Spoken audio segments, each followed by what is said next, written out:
Bismillahirrahmanirrahim. Assalamualaikum warahmatullahi wabarakatuh. Innal hamdalillah nahmaduhu wa nasta'inuhu wa nastaghfiruhu wa na'udzu billahi min syururi anfusina wa min sayyiati a'malina. May yahdihillahu fala mudhillalah wa may yudlil fala hadiyalah. Asyhadu an la ilaha illallah wahdahu la syarikalah wa asyhadu anna Muhammadan abduhu wa rasuluh. Qala Allah Ta'ala ya ayyuhalladzina amanu taqullaha haqqa tuqatih wa la tamutunna illa wa antum muslimun. Ya ayyuhan nasu taqu rabbakum alladzi khalaqakum min nafsin wahidah wa khalaqa minha zawjaha wa bassa minhuma rijalan katsiran wa nisaa'a wattaqullaha alladzi tasaaluna bihi wal arham innallaha kana 'alaikum raqiba. Ya ayyuhalladzina amanu taqullaha wa qulu qawlan sadida yuslih lakum a'malakum wa yaghfir lakum dzunubakum wa may yuti'illaha wa rasulahu faqad faza fawzan 'azima. Fa inna asdaqal hadithi kitabullah wa khairal hadi hadi Muhammadin sallallahu alaihi wasallam wa syarrul umuri muhdatsatuha wa kullu muhdatsatin bid'ah wa kullu bid'atin dhalalah wa kullu dhalalatin finnar. Kaum muslimin wal muslimat rahimani wa rahimakumullah. Kita panjatkan segala puja dan puji syukur kepada Allah Subhanahu wa taala atas segala limpahan nikmat yang Allah Subhanahu wa taala telah berikan kepada kita. Alhamdulillahirabbil alamin. Selawat beringkan salam kita haturkan kepada Nabi kita Nabi besar Muhammad sallallahu alaihi wasallam. Semoga salawat dan salam juga tercurah limpahkan kepada keluarga, sahabat dan para pengikutnya yang mengikuti beliau dengan baik sampai hari kiamat. Allahumma salli wa sallim ala nabiyyina Muhammadin wa ala alihi wa sahbihi ajmain.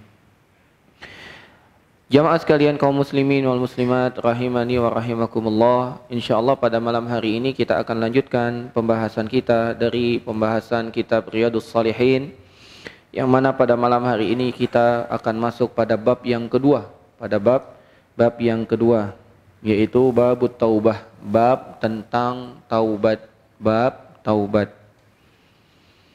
Berkata Imam An-Nawawi rahimahullahu ta'ala, qala al-ulama'u at-taubatu wajibatun min kulli dzambin. Kata Imam Nawawi, semoga Allah merahmati beliau, taubat adalah kewajiban yang harus dilaksanakan oleh seorang hamba dari setiap dosa yang dilakukan. Taubat merupakan kewajiban yang harus dilaksanakan dari setiap dosa yang dilakukan. Fa in kanatil ma'siyatu bainal abdi wa bainallahi ta'ala la tata'allaqu bihaqqin adamin falaha salatatu syurutin. Kalau seandainya dosa tersebut antara seorang hamba dengan Allah Subhanahu wa taala dan tidak ada hubungannya dengan manusia yang lain, dengan hamba yang lain, maka ada 3 syarat taubat tersebut. Ya, kalau dosa maksiat yang dilakukan adalah antara kita dengan Allah saja, maka ada 3 syaratnya kata Imam An-Nawawi. Kata beliau, ahaduha an yuqla'a anil maksiyah. Yang pertama syarat apabila kita ingin bertaubat, taubat dari dosa yang dosa itu berhubungan antara kita dengan Allah saja. Yang pertama adalah hendaklah kita segera berlepas dari perbuatan dosa dan maksiat tersebut. Segera meninggalkan, melepaskan dosa dan maksiat tersebut. Wasani, dan yang kedua kata beliau, ayyandama ala fi'liha. Yang kedua, menghadirkan penyesalan dari perbuatan yang dilakukan tersebut. Menyesal. Wasalis, dan yang ketiga, an ya'zima alla ya'uda ilaiha abada. Yang ketiga adalah bertekad, bersungguh-sungguh untuk tidak mengulangi dosa dan maksiat itu lagi selamanya.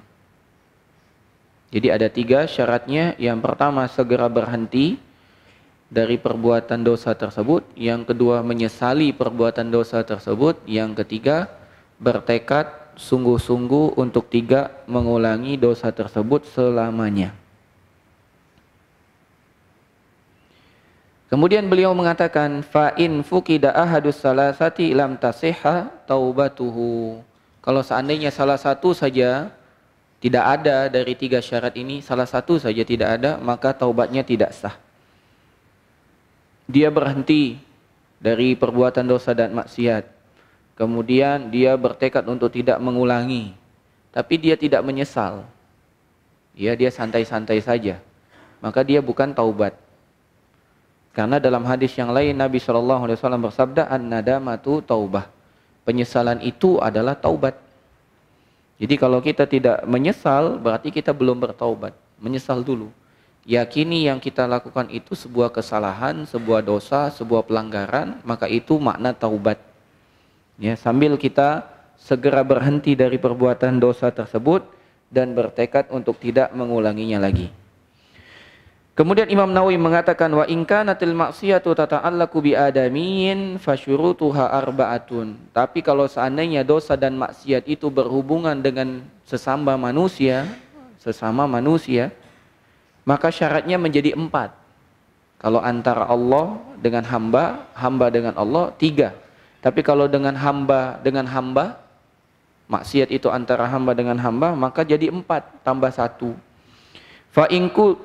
Kemudian hadhihi salasa, 3 syarat yang tadi telah disebutkan, wa an yabra'a min sahibiha, dan syarat yang keempat adalah hendaklah berlepas ya dari sangkut paut dari hamba tersebut.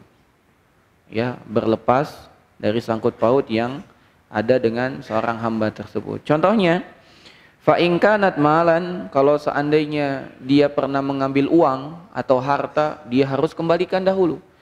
Dia segera berhenti, dia menyesal, dia bertekad untuk tidak mengulangi. Kemudian yang keempat, uangnya yang pernah diambil dikembalikan. Dia pernah nyuri uang 1 juta ya dari dompet temannya. Kemudian dia ingin bertobat. Dia segera tidak mau lagi ngambil 1 juta.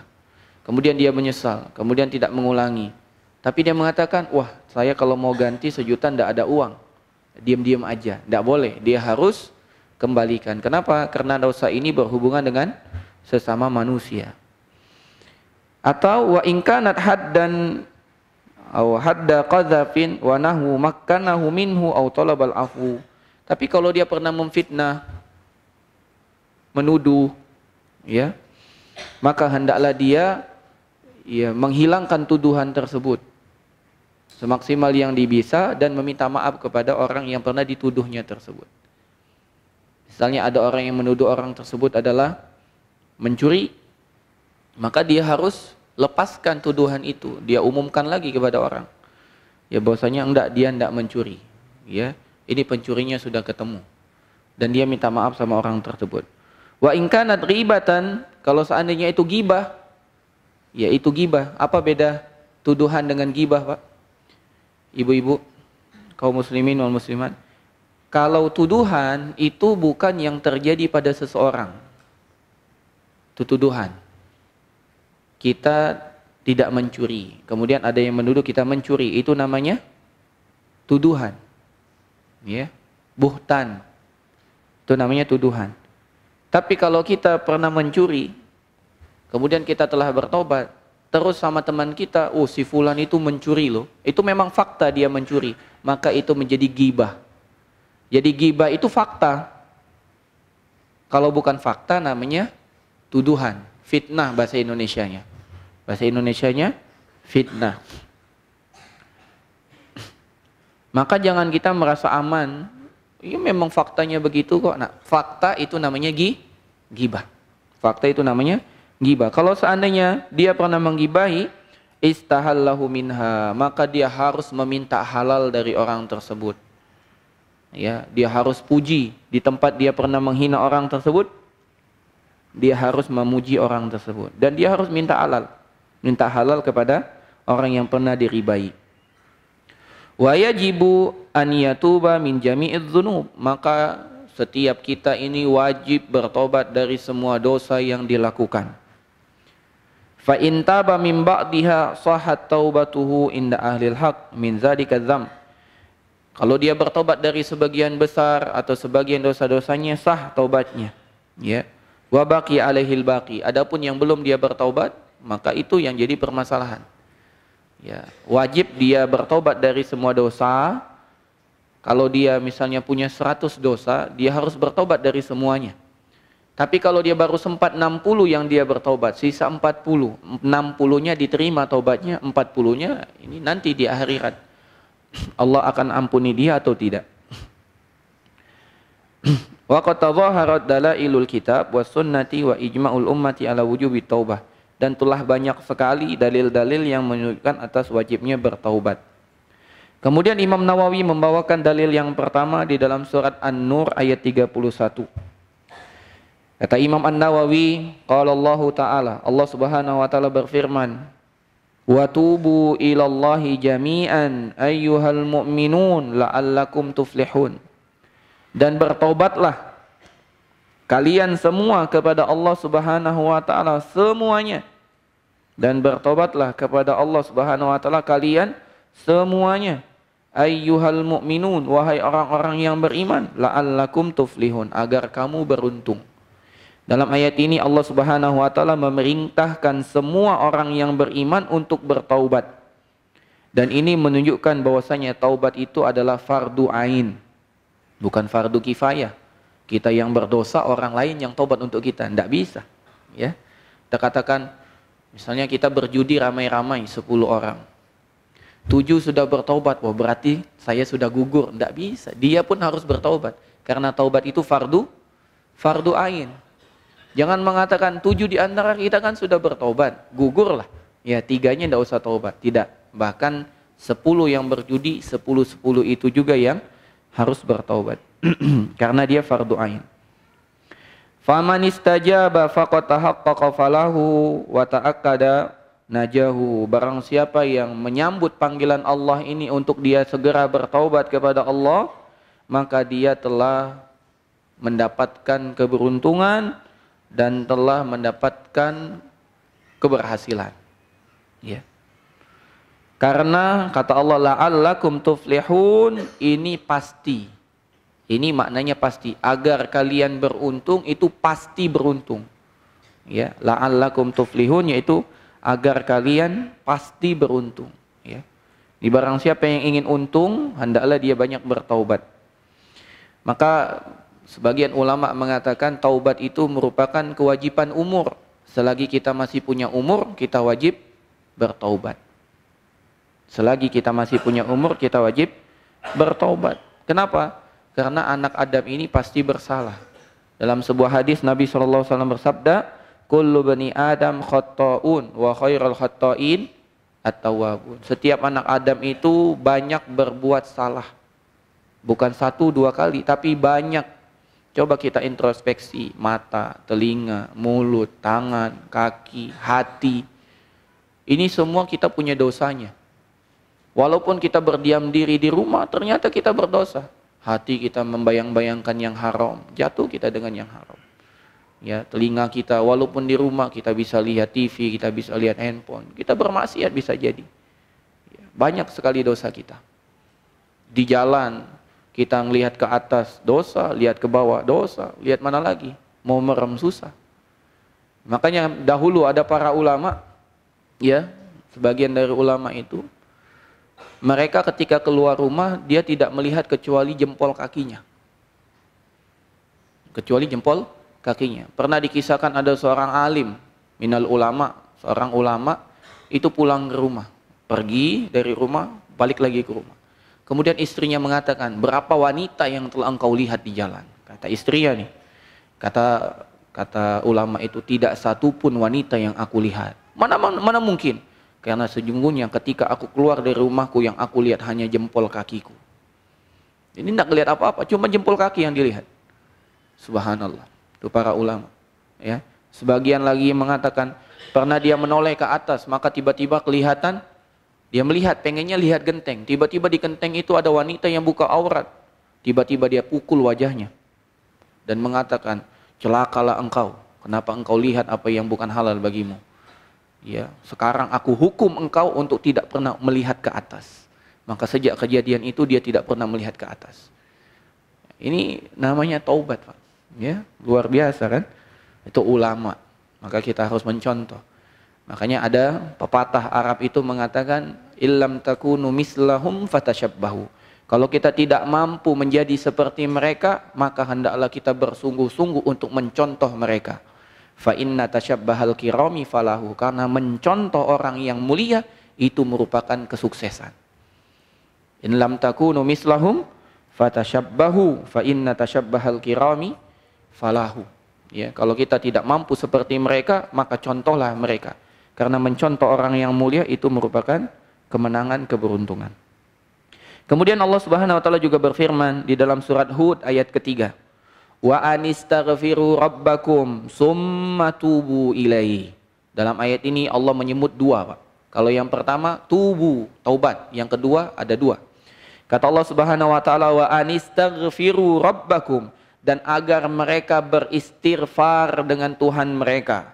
Summa tubu ilaihi, kemudian agar mereka bertaubat kepadanya. Ada dua, istighfar dan taubat. Kata Syekh Salim bin Id al-Hilali, istaghfiru rabbakum minaz dzunubis salifah. Memohon ampunlah kamu kepada Allah dengan istighfar atas dosa-dosa yang telah lalu. Wa tubu ilaihi fima tastaqbilunahu, dan bertaubatlah kepada Allah dengan dosa-dosa yang akan terjadi. Ya, karena pasti kita akan bertaubat, maka kita harus terus bertaubat kepada Allah Subhanahu wa taala. Jadi dua, istighfar dan taubat. Ya, walaupun maknanya satu, yaitu memohon ampunan kepada Allah Subhanahu wa taala. Kemudian dalil yang berikutnya yang ketiga di dalam surat At-Tahrim ayat ke-8. Allah Subhanahu wa taala berfirman, dan ini merupakan ayat andalan kita. Yang ayat ini menjadi tersebar di lisan kita. Allah Subhanahu wa taala berfirman, ya ayyuhalladzina amanu tubu ilallahi taubatan nasuha. Kita kalau bicara taubat pasti bilang taubat nasuha. Ini ayat andalannya. Kata Allah Subhanahu wa taala, ya wahai orang-orang yang beriman, bertaubatlah kepada Allah dengan taubat yang nasuh. Bertaubatlah kepada Allah dengan taubat yang nasuh. Ya. Apa sih makna taubat nasuh? Para ulama berbeda pendapat, Pak. Minimal ada 20 sekian pendapat apa sih makna taubat nasuha. Ya. Namun singkat kata, singkat cerita, ada 3 makna taubatan nasuha itu. Yang pertama, bertaubat dari semua dosa yang dilakukan. Semua, tidak pilih-pilih. Ya. Misalnya kita punya banyak dosa, kita makan riba, kita mencuri, jangan mencuri lah, kita makan riba, kita korupsi, kita minum khamr, kita salaman dengan lawan jenis, kita dengar musik, kita dusta, ya, ini saling berkaitan. Kemudian kita bertobat. Ya Allah, aku tidak mau lagi salaman dengan lawan jenis, kecuali dia halal bagiku. Tobat dia. Kemudian dia bilang, aku tidak mau lagi minum khamar, walaupun rekan kerjaku memberikan aku anggur yang sudah tersimpan ratusan tahun, tidak mau aku minum. Dan aku pun tidak mau lagi korupsi. Tapi untuk riba itu tidak bisa. Kalau untuk riba, tidak bisa. Aku tidak bisa hidup nih kalau tanpa riba. Kehidupanku ya dari riba. Maka itu bukan taubatan nasuha, karena dia pilih-pilih. Semua dosa harus dia bertobat kalau dia ingin taubat nasuha. Ya. Yang kemudian yang kedua, makna dari taubatan nasuha adalah dia harus betul-betul bertekad untuk tidak mengulangi satupun dari dosa tersebut tanpa keraguan sedikit pun. Dia kumpulkan semua keinginannya untuk tidak mengulanginya, tidak ada keraguan sama sekali. Dia yakin itu haram, dia tinggalkan. Dia yakin ini korupsi ini haram. Ya, walaupun dia punya jabatan, punya peluang, enggak. Biarlah aku makan gaji 10 juta. Aku tinggalkan korupsi yang mungkin aku bisa raup per bulan 1 miliar, enggak, aku tinggalkan. Haram. Enggak ada keraguan dia. Makanya Anda pernah lihat video, bapak-bapak dan ibu-ibu sekalian, ada seorang hakim atau orang jaksa agung atau hakim, Anda lupa. Ditanya, terakhir Pak, berapa sogokan yang mau diberikan untuk Bapak untuk memenangkan satu kasus? Kata Bapak itu terakhir yang paling besar yang pernah saya terima adalah Kalau orang kepada saya sudah mental, dia datang ke ponakan saya, bilang ke ponakan saya, silakan mau tulis berapa saja, dikasih cek kosong, tulis berapa saja, unlimited, 1000 triliun pun tulis, tidak apa-apa, ya kita kasih, tapi tidak mau diterima. Saya tidak berani, karena kalau saya terima, ya paman saya marah katanya gitu. Terus ditanya, kok bapak tidak mau sih? Memang gaji hakim berapa? Memang nyampe 100 juta. Dia jawab apa? Saya yakin katanya, korupsi itu walaupun banyak, tapi tidak bikin bahagia katanya. Yang bikin bahagia ini yang halal, walaupun sedikit. Subhanallah. Itu yang harus kita yakini, tanpa ada kita keraguan. Sedikit berkah itu merupakan kebahagiaan daripada banyak haram. Daripada banyak haram. Ya. Makanya orang banyak harta belum tentu dia tenang. Begitu juga orang yang tidak punya harta belum tentu tenang kalau dia tidak ridho kepada Allah, kalau dia tidak mencari keberkahan dari tersebut. Jadi bukan masalah banyak atau dikit, ya bukan masalah kaya atau miskin, itu bukan standarnya. Standarnya apakah kita itu telah mencapai ridho Allah atau bukan. Kalau kita miskin belum mencapai ridho Allah, itu namanya khasirat dunia wal akhirah. Dunia akhirat kita rugi. Sebagaimana yang kita sebutkan pada pertemuan sebelumnya, ada 4 golongan manusia. Golongan terakhir siapa Pak?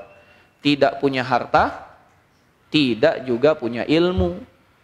Sudah tidak punya harta, tidak punya ilmu. Dengan dia tidak punya ilmu, angan-angannya berbuat maksiat.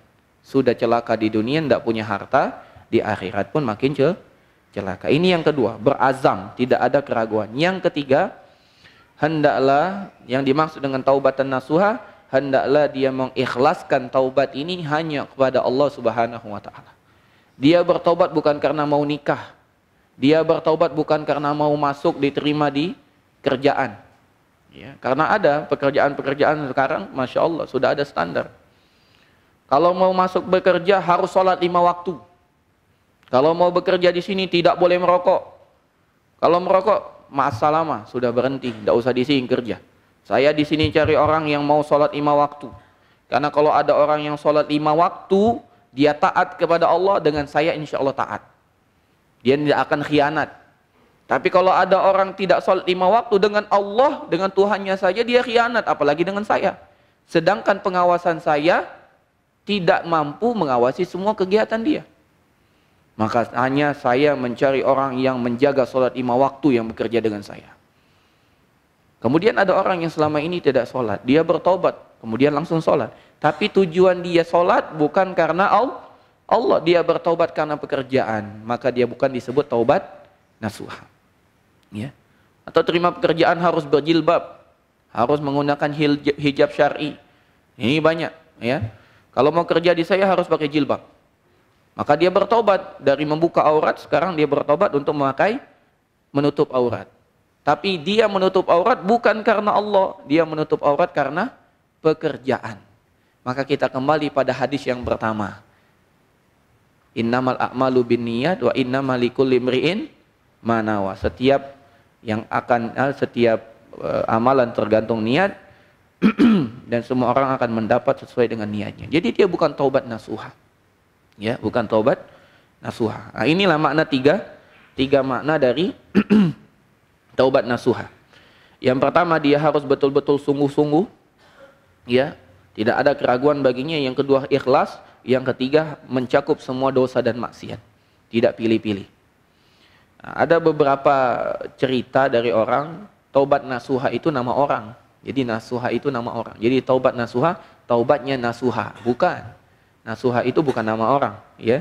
Maka sungguh keliru kalau ada orang mengatakan nasuha itu nama orang, bukan, ya. Bukan. Maka Syekh di sini mengatakan wa hadza jahlun bit tafsiri wal hadisi wal fiqh wa ma'anil Qur'an. Barang siapa yang mengatakan taubat nasuha itu nama orang, maka dia telah bodoh, tidak mengetahui tentang ilmu tafsir, hadis, fiqih dan mana-mana Al-Qur'an, ya. Jadi bukan nama orang. Baik, ini muqaddimah, ada 3 ayat. Yang pertama di dalam surat An-Nur, yang kedua di dalam surat Hud, yang ketiga di dalam surat At-Tahrim. Sekarang kita masuk ke hadis yang pertama dalam bab ini, dan hadis ke-13 dari awal kitab. Hadis ke-13.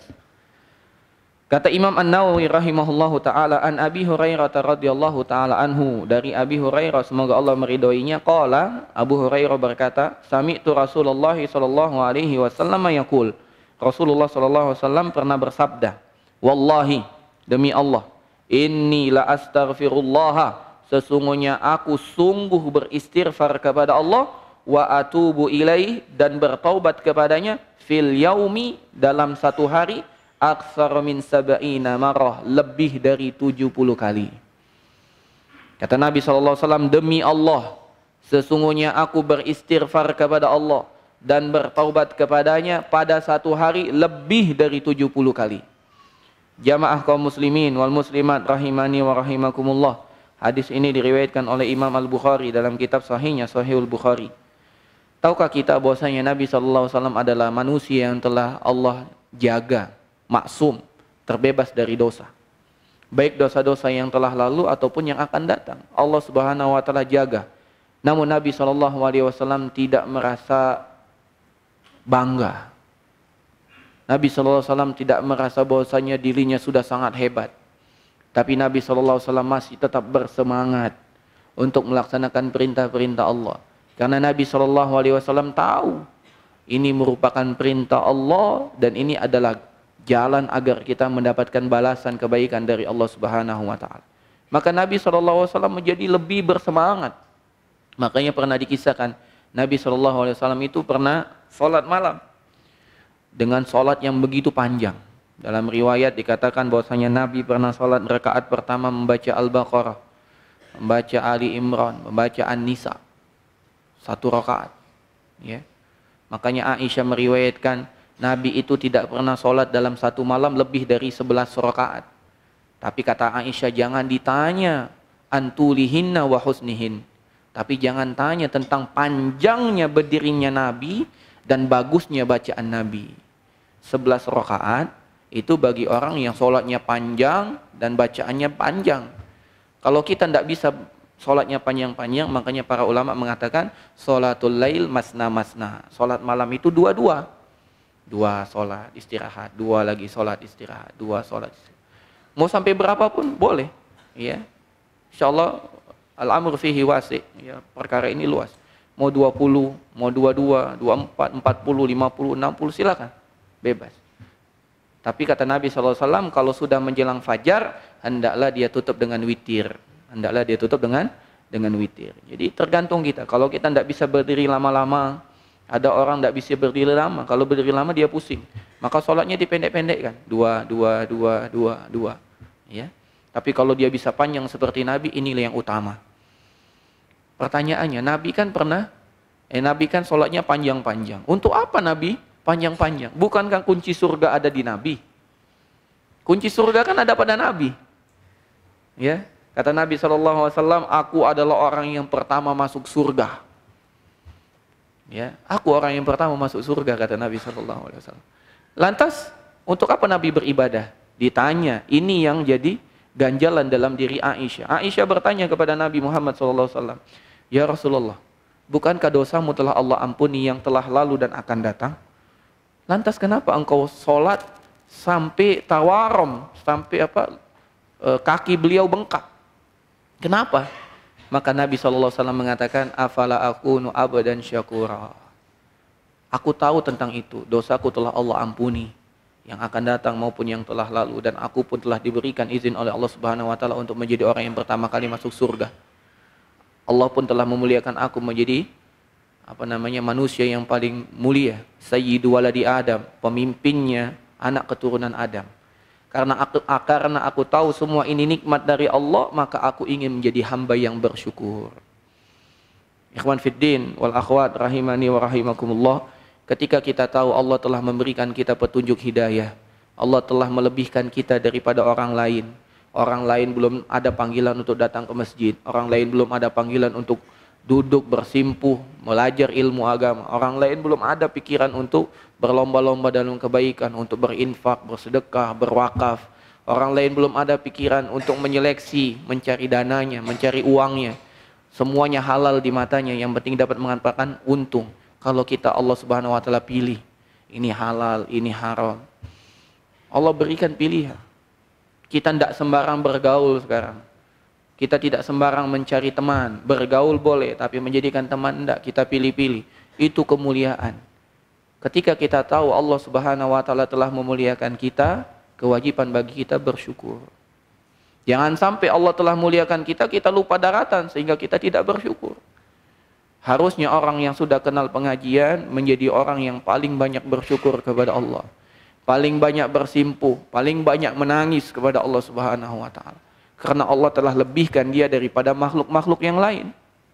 Apalagi para penuntut ilmu yang kuliah di sini di Tadribud Du'an atau yang di Salafiyah Wusta, antum harus banyak bersyukur kepada Allah. Allah pilih antum ada di sini. Coba antum bandingkan dengan orang-orang lain. Allah muliakan antum di sini. Maka sungguh sangat lupa akan nikmat Allah kalau antum tidak bersyukur kepada Allah. Bersyukur. Antum paling banyak bersyukur. Dan salah satu tanda bersyukur adalah antum menggunakan semua nikmat yang Allah berikan dalam ketaatan kepada Allah. Makin banyak ibadah, makin banyak belajar, makin rajin murojaah, makin banyak yang dihafal. Itu tanda syukur. Antum di sini tidak banyak menghafal, antum di sini tidak banyak baca Quran, itu berarti antum kurang syukur. Nabi saja yang telah Allah Subhanahu wa taala ampuni dosanya, itu tidak kurang dalam sehari 70 kali beristighfar dan bertaubat kepada Allah Subhanahu wa taala. Nah, kemudian di sini ada beberapa faedah hadis. Apa yang dimaksud dengan astaghfirullah? Yang dimaksud dengan astaghfirullah, aku memohon kepada Allah ampunan. Ampunan. Yaitu ampunan dari dosa-dosa dan mengganti dosa-dosa tersebut. Ampunan dari dosa-dosa dan mengganti dosa tersebut. Nah, jadi makna istighfar itu ada dua, Pak. Yang pertama, menghapuskan dosa-dosa. Yang kedua, merubah dosa tersebut. Yang pertama, menghapus dosa. Yang kedua, merubah dosa tersebut. Menghapus dosa sebagaimana yang Rasul sallallahu alaihi wasallam sabdakan. Kata Nabi Muhammad sallallahu alaihi wasallam, wa atbi'is sayyi'atal hasanata tamhuha. Dan ikutilah dosa itu dengan kebaikan, niscaya kebaikan akan menghapuskannya. Hilang dosa antum, hilang. Sebagaimana yang Rasul sallallahu alaihi wasallam sabdakan dalam hadisnya, jika seorang hamba melakukan dosa, maka akan ditulis atau ditaruh titik hitam dalam hatinya. Kalau dia bertaubat dan berlepas dari dosa dan maksiat itu, maka Allah angkat kembali noda itu, hilang. Itu makna yang pertama, yaitu dihapus. Makna yang kedua tabdil. Makna yang kedua tabdil, yaitu dirubah oleh Allah. Dirubah apa? Yang awalnya dosa jadi pahala. Inilah yang disebut dengan guru kami oleh Ustadz Yasir, pengomposan dosa. Apa Pak? Pengomposan dosa. Kompos itu kan dari kotoran. Kotoran hewan kan? Ya, dari kotoran sapi, kotoran kambing, kotoran ayam. Ini kan kotor nih. Tidak bisa dimanfaatkan. Tapi ketika kotoran ini diolah malah bermanfaat. Bisa menyuburkan tanaman. Itulah dosa. Dosa kalau dibiarkan itu menjadi bumerang untuk kita. Tapi kalau dosa kita olah, dengan apa kita mengolahnya? Taubat dan istighfar. Maka ini berubah menjadi kebaikan. Dan ini sebagaimana yang Allah firmankan di dalam surat Al-Furqan ayat 70. Allah Subhanahu wa taala berfirman, faulaika yubaddilullahu sayyi'atihim hasanat. Mereka itulah orang-orang yang Allah rubah, yang Allah gantikan dosa-dosa mereka menjadi kebaikan-kebaikan. Jadi itu makna kenapa kita harus beristighfar. Pertama, karena dengan istighfar Allah hilangkan dosa kita. Yang kedua, Allah merubah keburukan kita menjadi kebaikan. Makanya ada hadis yang lain, nanti di hari kiamat semua hamba itu akan diajak bicara dengan Allah. Tidak ada satupun di antara kita ketika kita diajak bicara oleh Allah Subhanahu wa taala, tidak ada penterjemah antara kita dengan Allah. Satu persatu kita akan diajak bicara oleh Allah Subhanahu wa taala. Nah, nanti sampai pada hari penimbangan, Allah Subhanahu wa taala perintahkan malaikat untuk mendatangkan mana amal-amal buruk hambaku ini, dan cukup datangkan dosa-dosa kecilnya. Maka hamba ini pun ketakutan, ya Allah, dosa-dosa kecilku saja telah mengalahkan kebaikanku. Kalau seandainya timbangan keburukan ini di kiri, timbangan kebaikan di kanan, dosa kecilnya doang, ya, hanya dosa kecil itu telah memberat, lebih berat daripada kebaikan. Maka dia mengatakan binasa aku. Ini dosa kecil. Dia takut, ya Allah jangan datangkan dosa besarku. Dosa kecil saja sudah kalah kebaikan, apalagi ada dosa besar. Wah, udah mental kebaikannya kan. Maka dia berdoa dalam hatinya, Allah jangan datangkan dosa besar, jangan datangkan dosa besar. Tiba-tiba Allah Subhanahu wa taala mengatakan kepadanya, wahai hambaku, maukah engkau aku rubah timbangan keburukan ini pindah ke timbangan kebaikan? Kata hamba tersebut, tentu mau ya Allah. Maka kata Allah Subhanahu wa taala, karena istighfar dan karena taubat yang kau lakukan, aku rubah keburukan ini menjadi kebaikan. Maka yang awalnya tadi dia mengatakan, jangan datangkan dosa besar, jangan datangkan dosa besar. Dia mengatakan, wah kalau begini enak. Ya Allah, mana dosa besarku? Sehingga engkau gantikan lagi menjadi timbangan kebaikan. Sehingga aku mendapatkan kedudukan yang tinggi di surga. Ini buah dari apa Pak? Istighfar dan taubat. Sebelum kita lanjutkan, kita dengarkan azan. Wassallallahu ala nabiyina Muhammad wa ala alihi wa sahbihi ajma'in. Alhamdulillahirabbil alamin, assalatu wassalamu ala asyrafil anbiya'i wal mursalin nabiyina Muhammad wa ala alihi wa sahbihi ajma'in. Mungkin sebagian kita atau sebagian manusia bingung kenapa Nabi SAW bertaubat, padahal Nabi SAW adalah orang yang maksum, tidak ada dosa dan tidak dikenakan dosa oleh Allah Subhanahu wa taala. Maka jawabannya ini tidak ada pertentangan. Maka ini tidak ada pertentangan. Nabi SAW memang sudah dijamin surga, tapi Nabi SAW beribadah. Bukan di logikanya dibalik. Ya, kalau sudah masuk surga berarti tidak usah ibadah. Ini salah. Ya, coba lihat Abu Bakar, coba lihat Umar, coba lihat Utsman, coba lihat Ali, dan ini semua didikan Nabi Muhammad SAW. Mereka itu sudah dijamin masuk surga padahal mereka masih di bumi. Dan itu langsung dikatakan oleh Nabi SAW, yang mana mereka tahu wa ma yantiqu anil hawa in huwa illa wahyu yuha. Nabi itu tidak bicara dengan hawa nafsu, melainkan semuanya wahyu dari Allah. Itu Nabi mengatakan Abu Bakar di surga, Umar di surga, Utsman di surga, Ali di surga. Itu udah pasti. Tapi pernah nggak kita mendapatkan riwayat bahwasanya Abu Bakar meninggalkan sholat berjamaah, kemudian Abu Bakar leha-leha di rumah, kemudian Abu Bakar meminum khamar, Abu Bakar juga mendengarkan musik? Tidak pernah. Kenapa? Karena mereka tahu ketika mereka telah dijamin surga, balasannya harus banyak beribadah kepada Allah Subhanahu wa taala. Bukan sebagaimana yang sekarang ada di negeri kita atau di zaman kita sekarang. Bukan di negeri kita saja, di negeri-negeri lain juga ada. Di zaman kita sekarang, orang mengaku bahwasanya dia wali Allah. Ketika mereka mengaku wali Allah, tidak lagi ibadah kepada Allah.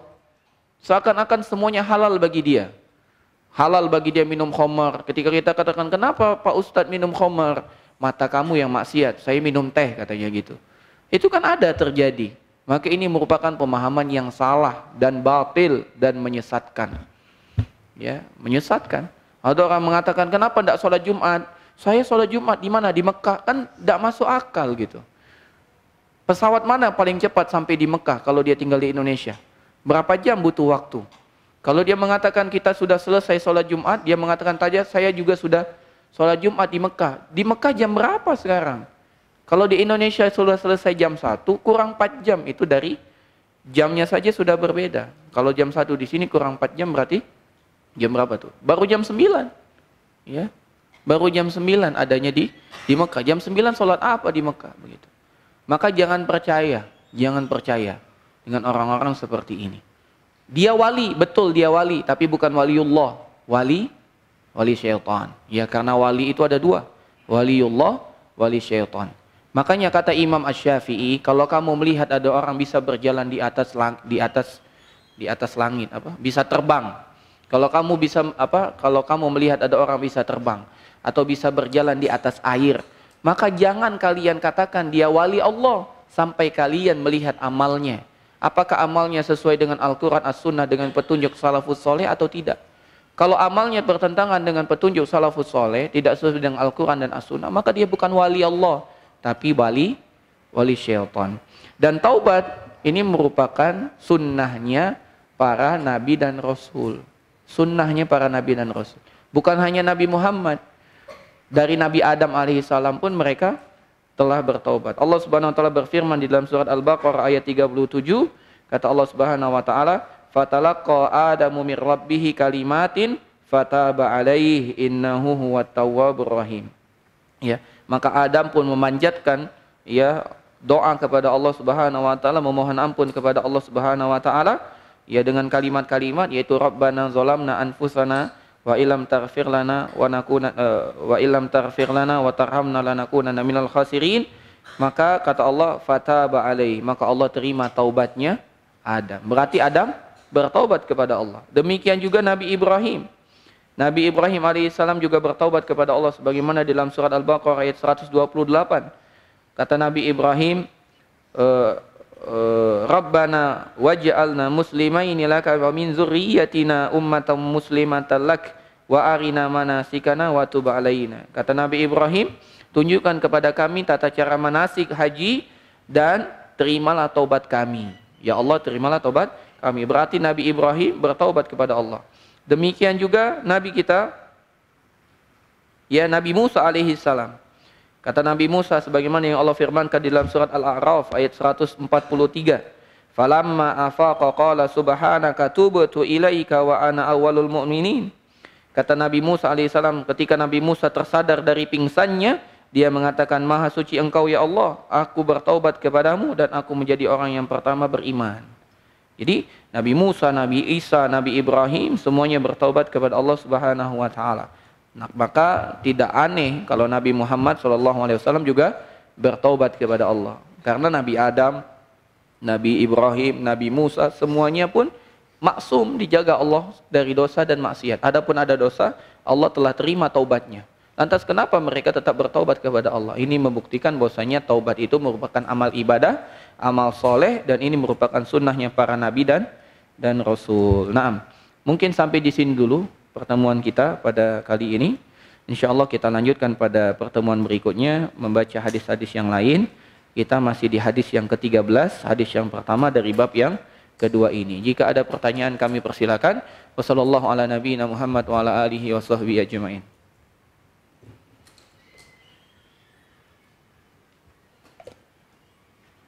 Ada pertanyaan?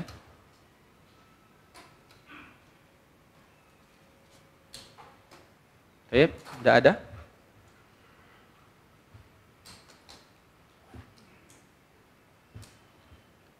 Ya, silakan Pak.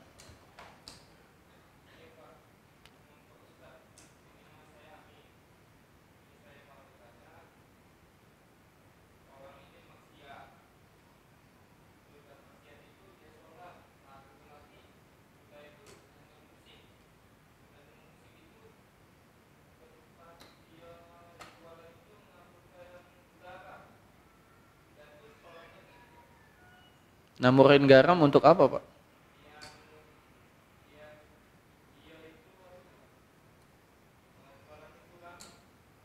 Oh, bukan buat jangan sampai ular masuk gitu bukan ya? Kalau yang anak tahu tabur garam biar jangan ular masuk ke rumah itu, nah tabur garam itu.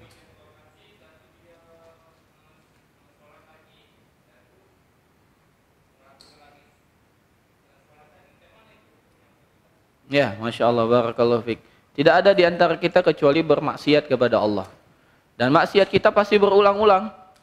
Ya, yang pasti kita kembali lagi dengan syarat taubat. Yang pertama, segera meninggalkan. Begitu kita lupa, astagfirullah, ini dosa. Langsung tinggalkan lagi. Langsung menyesal lagi dan langsung bertekad untuk tidak mengulangi selama-lamanya. Habis itu kita melanggar lagi. Contoh dengar musik. Ya, udah kecanduan musik, ya kecanduan TikTok. Kalau dengar apa? Musik TikTok, kepalanya goyang-goyang sendiri, tangannya goyang-goyang yang sendiri, ya. Itu sindrom TikTok. Itu ada penyakitnya Bapak-bapak, Ibu-ibu, ya. Ada sindrom TikTok. Jadi kalau dengar musik TikTok langsung goyang sendiri. Entah tangannya, entah kepalanya gitu ya. Entah kakinya, itu sindrom. Nah, ya kayak gitu tuh. Ya, ada sindrom. Nah, dia berazam untuk tidak mengulangi. Tiba-tiba di tengah jalan dia dengar itu. Tanpa terasa goyang lagi. Gitu. Kemudian dia sadar, subhanallah, ini dosa. Langsung dia berhenti, dia tahan fisiknya. Kemudian dia menyesal, kemudian dia bertekad. Kemudian jalan lagi, dengar lagi, goyang lagi, begitu lagi, terus dia ulangi. Dia harus lawan terus. Lama kelamaan kalau dia terus melawan, Allah akan beri petunjuk sampai dia bisa terbebas itu semuanya. Gitu. Tapi yang jadi permasalahan yang antum ceritakan tadi, sepertinya dia tidak tahu itu salah. Maka dia yang tidak ada penyesalan. Tidak ada penyesalan. Nah, kalau tidak ada penyesalan berarti dia tidak bertaubat. Maka penting untuk kita belajar agar kita tahu mana yang halal, mana yang haram. Setelah kita tahu yang haram, bukan kita coba. Wah, kita belajar nih, kita sudah belajar tauhid. Tauhid di Masjid Al-Madinah ini 2 hari dipelajari, di hari Kamis dan di hari Sabtu. Saya sudah belajar tauhid. Saya sudah tahu bahwasanya semua dosa Allah ampuni kecuali dosa syirik. Kalau begitu saya tidak apa-apa dengar musik, saya tidak apa-apa berzina, saya tidak apa-apa mencuri, tidak apa-apa korupsi. Karena semuanya masih diampuni. Yang tidak diampuni kan cuma dosa syirik. Berarti ini mereka tidak ada penyesalan. Kalau tidak ada penyesalan, maka dia tidak bertaubat kepada Allah.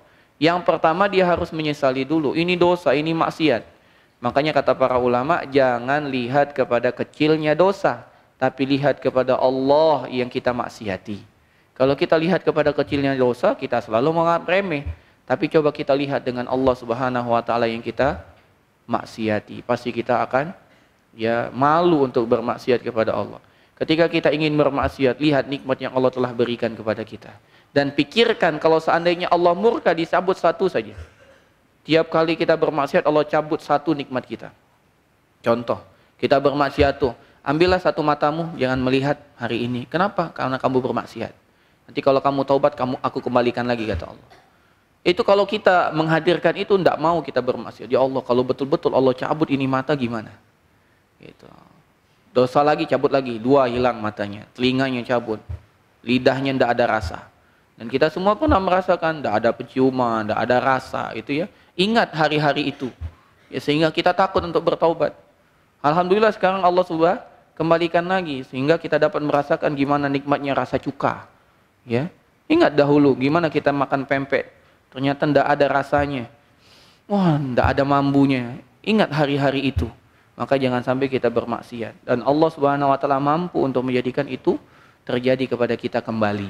Dulu saja sudah terjadi, apalagi sekarang, ya, maka akan terjadi lagi kalau kita bermaksiat kepada Allah. Mungkin itu, Pak. Wallahu a'lam bishawab.